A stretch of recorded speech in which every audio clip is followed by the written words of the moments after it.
আজ সকালটা শুরু করলাম গোপালের প্রসাদ দিয়ে, যেখানে ছিল আপেল কুচি, সঙ্গে ছিল তুলসীপত্র। খাওয়ার পর হাত দিয়ে চলে গিয়েছিলাম রান্নাঘরে, যেখানে করে নিচ্ছিলাম গোলা রুটি। আর গোলা রুটি খেতে কার কার ভালো লাগে অবশ্যই কমেন্ট করে জানিও।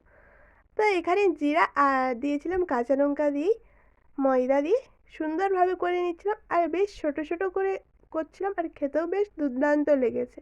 তারপর দুপুরে রান্নার জন্য প্রিপারেশন নিচ্ছিলাম, যেখানে কলাই ভেজানো ছিল, আর এখানে আলু কিছুটা কেটে নিচ্ছিলাম, সঙ্গে এখানে সোয়াবিনও অনেকটা পরিমাণে ভিজিয়ে দিচ্ছিলাম।